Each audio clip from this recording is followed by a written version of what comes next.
We like to think we know where the line is. Good people over here, monsters over there. But history tells a different, more unsettling story. The clerk who goes home to his family after a day of processing deportation papers. The neighbor who reports the family hiding in their attic. The ordinary man who finds himself guarding a concentration camp. My name is Lumen's Quotient, and today we're exploring what psychology, history, and neuroscience tell us about how ordinary people, people who consider themselves moral, who love their families, who would help a stranger, can transform into individuals capable of monstrous acts. This isn't comfortable to think about, but understanding these mechanisms isn't just academic, it's essential. Because the most dangerous myth we tell ourselves is that we're immune, that we would never. Let's begin. Evil rarely announces itself with clarity. The transformation doesn't happen overnight. In 1961, psychologist Stanley Mgrim was troubled by a question. How did so many ordinary Germans participate in the Holocaust? His experiments revealed something profound about human nature.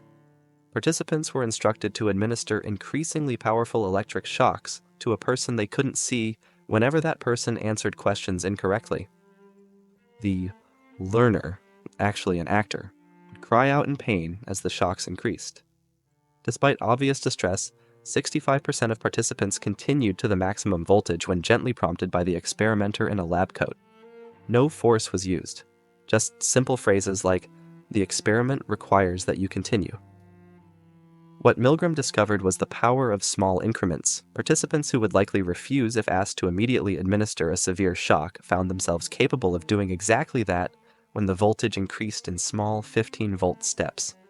This is the principle of gradualism.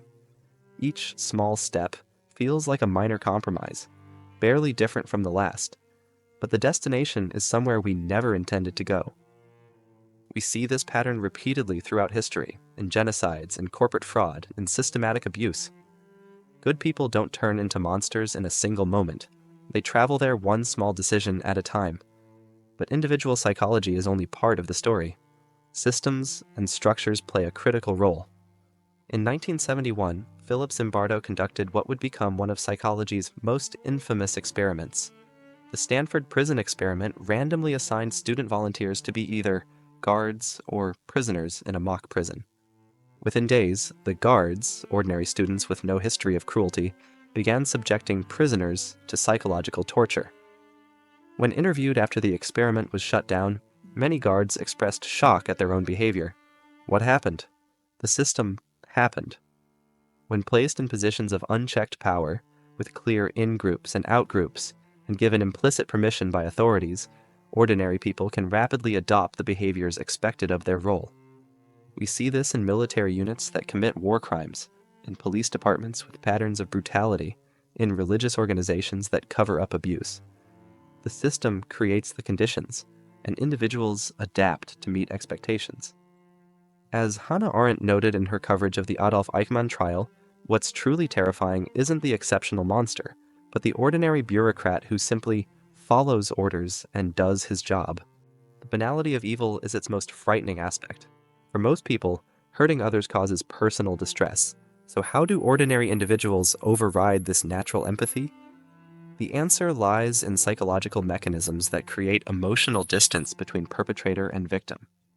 Dehumanization is perhaps the most powerful of these mechanisms.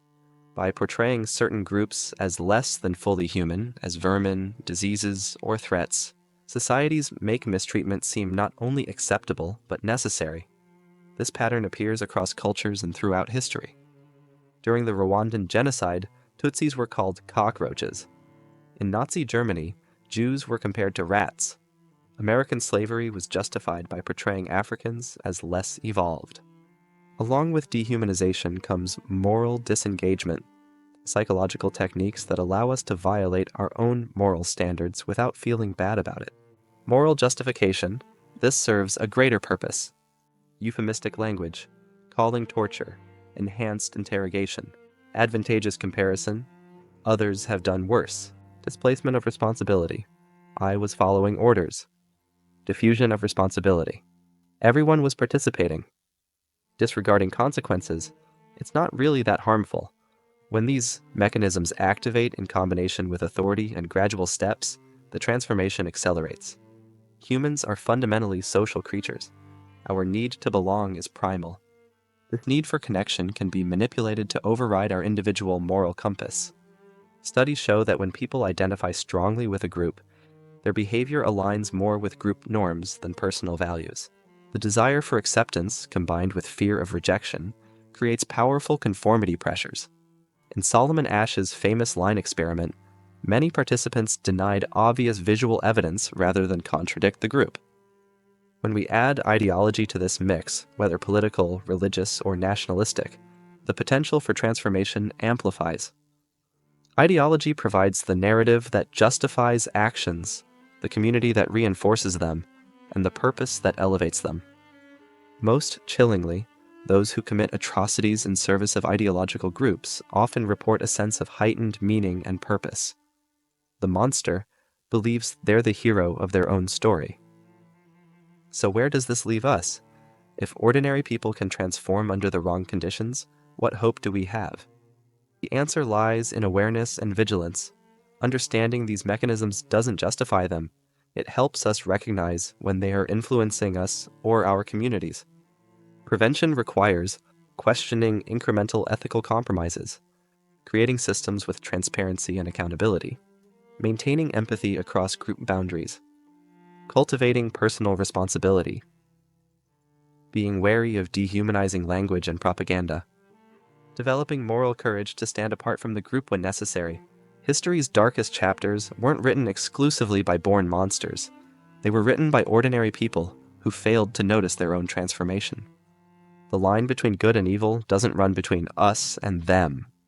As Alexander Solzhenitsyn wrote after surviving the Soviet gulags, the line dividing good and evil cuts through the heart of every human being. The most important question isn't whether you could become a monster. It's whether you're paying close enough attention to notice if you already are. Thank you for watching. If you found this valuable, please subscribe to Lumen Quotient and share this video. And remember to stay vigilant, especially with yourself.